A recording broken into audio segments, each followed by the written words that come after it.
Selamat berjumpa kembali dalam layanan audio Sahabat Seperjalanan. Hari ini adalah hari Selasa, 22 Juli 2025. Tema renungan saat teduh kita dengan judul Kekuatan dari Keikhlasan atau Kerelaan. Firman Tuhan terambil dalam 2 Korintus 8 ayat 8 sampai dengan ke-9. Aku mengatakan hal itu bukan sebagai perintah, melainkan dengan menunjukkan usaha orang-orang lain untuk membantu. Aku mau menguji keikhlasan kasih kamu.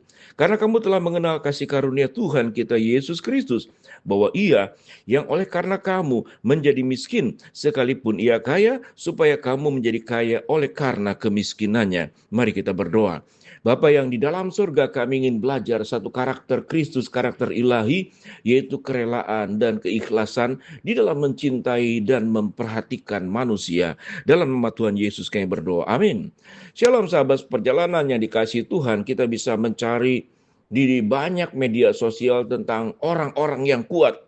Dan kekuatan itu biasanya kekuatan secara tenaga, kekuatan di dalam berlari, kekuatan di dalam melompat tinggi, atau kekuatan melompat jauh, ataupun kekuatan secara tim. Semuanya berbicara tentang pertandingan untuk memenangkan sebuah kemenangan. Dan tentunya tatkala mengalami sebuah kemenangan, dirinya sendiri yang mendapatkan piala. Tidak mungkin yang kalah yang mendapat piala, kemudian yang menang tidak mendapatkan piala. Itulah kehidupan dunia yang sifatnya bertanding menjadi kuat, mencapai berbagai macam harapan, keinginan, fokus hidup diperjuangkan untuk dirinya atau untuk kelompoknya. Tentu di sana ada kemeriahan, ada perayaan, ada pesta, ada kemenangan di tim yang menang. Tetapi bagi yang kalah tentu ini mendukakan dirinya atau memang mereka sudah siap untuk menghadapi kekalahan. Tetapi kalau yang namanya mencapai sebuah tujuan dengan sebuah maksud bukan untuk dirinya, itu adalah berbicara tentang kerelaan, itu adalah berbicara tentang keikhlasan, dan itu digambarkan dilakukan oleh Kristus yang terdapat pada ayat yang ke-9.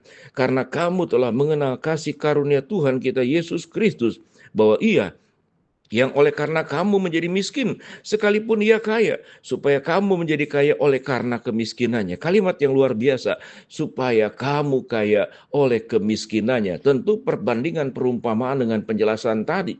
Pertandingan-pertandingan orang untuk melakukan segala sesuatu, yaitu bertanding bagaimana menjadi orang yang kuat dan menjadi pemenang, adalah untuk memperkaya dirinya, memperkaya prestasi, memperkaya pengalaman. Dan di atas setiap kemenangan tentu ada orang-orang yang sedih karena mengalami sebuah kekalahan.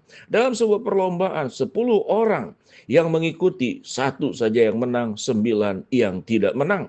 100 orang mengikuti perlombaan, satu yang menang, 99 yang kalah. 1.000 orang mengikuti perlombaan, maka satu yang menang, 999 yang kalah. Ini berarti ada sukacita di atas kesedihan orang lain yang kalah. Tetapi Kristus yang namanya kerelaan, dia tidak berpikir untuk dirinya. Dan itu Paulus ajarkan, ungkapkan kepada jemaat di Korintus. Bagaimana di dalam pelayanan kasih lanjutan di dalam pasal 8 ayat pertama dan seterusnya yang kita sudah dengar di dalam renungan sahabat perjalanan beberapa hari yang lalu. Kita akan belajar bagaimana kekuatan daripada keikhlasan. Apa itu kekuatan daripada keikhlasan? Keikhlasan itu berbicara setelah memberikan segala sesuatu, dia tidak memikir untuk mendapatkan pujian karena istilahnya, karena kata yang disebut juga adalah rela dan ikhlas. Karena tidak mendapatkan pujian, dia tetap akan melakukan tindakan-tindakan kasih, tindakan-tindakan membantu tanpa peduli dipuji atau tidak. Kerelaan dan keikhlasan kekuatannya, tatkala dia sudah melakukan, dia pun juga tidak meminta imbalan, tidak meminta sifat dan kemudian sikap balas balik, membalas kembali. Karena tidak mengharapkan balas kembali, maka sewaktu tidak mendapatkan respon dan dibalas dengan sikap dan harapan yang sudah ditentukan, yaitu harapan positif kembali, dia tetap melakukan semuanya dengan keikhlasan dan kerelaan. Di dalam lingkup hidup keseharian kita, kita bertemu dengan hidup yang semuanya itu penuh dengan syarat. Kita mau masuk tol, syaratnya harus bayar tol.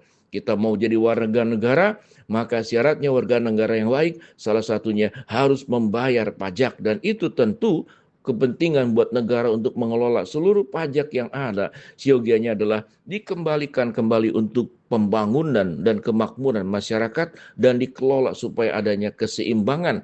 Bagaimana pajak yang ada dipakai buat infrastruktur, untuk pengembangan ekonomi, untuk pendidikan, untuk menjaga alam supaya tidak tercemar, untuk melakukan tindakan-tindakan infrastruktur supaya tidak banjir, untuk mengelola hutan, untuk mengelola kekayaan pertambangan, untuk menjaga orang-orang yang terpinggirkan, anak yatim, para janda, mereka-mereka yang di bawah garis kemiskinan. Sebuah tindakan yang luar biasa. Tentu kita tahu bahwa itu dilakukan. Pajak tidak salah, karena tanpa pajak negara itu akan hancur karena tidak ada dana untuk mengelola negara. Tetapi Kristus adalah sumber kekayaan, tidak perlu mendapatkan timbal balik dari kita. Lalu bagaimana dengan kita? Kristus Tuhan, kita manusia. Bagaimana mungkin kita tidak mendapatkan timbal balik? Sumbernya bukan dari manusia yang kita bantu, yang kita ikhlas melakukannya. Sumbernya dari Allah. Bagaimana Tuhan akan memberkati mereka-mereka yang ikhlas, tidak mendapatkan dari dunia, tidak mendapatkan respon dari orang lain. Tapi Tuhan berkata, upahmu itu besar di surga.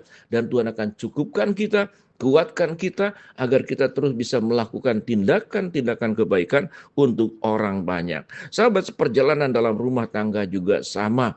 Jangan kita hanya minta perhatian, kemudian barulah kita memperhatikan. Hubungan timbal balik, hubungan bersyarat, itu tidak pernah akan tahan lama. Mengapa? Karena kalau timbal balik tidak terjadi, maka yang terjadi perpisahan, perceraian, keretakan, pertengkaran, bahkan kemudian saling menyakiti satu dengan yang lain. Sedemikian pentingnya yang namanya ketulusan dan keikhlasan. Itulah yang Yesus lakukan sampai mengosongkan dirinya, mengambil rupa seorang hamba dan taat sampai mati di atas kayu salib. Maka kita mengaminkan apa yang firman Tuhan katakan. Karena kamu telah mengenal kasih karunia kita Yesus Kristus, bahwa ia yang oleh karena kamu menjadi miskin, sekalipun ia kaya, supaya kamu menjadi kaya oleh karena kemiskinannya. Ayat ke-8, aku mengatakan hal ini bukan sebagai perintah, melainkan dengan menunjukkan usaha seorang membantu di dalam menguji keikhlasan adalah karena keikhlasan, bukan karena perintah. Banyak orang berbuat baik karena perintah. Bagaimana anak-anak yang masuk ke sekolah karena perintah. Harus ada piket kelas dalam mingguan, membersihkan sampah, menyapu lantai, membersihkan meja. Itu karena perintah. Apakah anak-anak itu ikhlas? Tentu ada yang berubah menjadi ikhlas. Tetapi kalau karena perintah dia hanya bukan karena ikhlas, maka tatkala perintah selesai, naik kelas, dia tidak punya tanggung jawab lagi untuk membersihkan kelas yang pernah ditinggalinya selama belajar 1 tahun di kelas tersebut. Sahabat seperjalanan, itulah kekuatan dari keikhlasan. Orang-orang yang ikhlas tidak pernah akan kekurangan. Orang-orang yang ikhlas, Tuhan akan berkati. Orang-orang yang ikhlas, itu akan memuliakan Allah dalam hidupnya. Orang yang memberi dengan ikhlas, Tuhan akan limpahkan kembali apa yang keluar daripada kita. Itu janji Tuhan, penyediaan yang Tuhan berikan. Tidak pernah orang berbuat kasih kemudian menjadi miskin. Tidak pernah orang yang berbuat kasih kemudian menjadi menderita. Karena hatinya berangkat dari keikhlasan dan kerelaan. Mari kita berdoa agar kita menjadi orang-orang yang ikhlas dan tulus dalam melaksanakan semua tugas tanggung jawab kita. Baik dalam pekerjaan, baik dalam rumah tangga, baik di tengah-tengah masyarakat, baik tugas-tugas apapun, termasuk pelayanan-pelayanan yang kita lakukan di gereja Tuhan di mana kita dibesarkan. Mari kita berdoa. Bapa dalam surga, terima kasih buat kebenaran firman Allah yang kami pelajari. Hamba-Mu berdoa buat sahabat perjalanan yang sakit, Tuhan jamah sembuhkan. Sahabat perjalanan yang sedang menghadapi masalah, Tuhan bukakan jalan.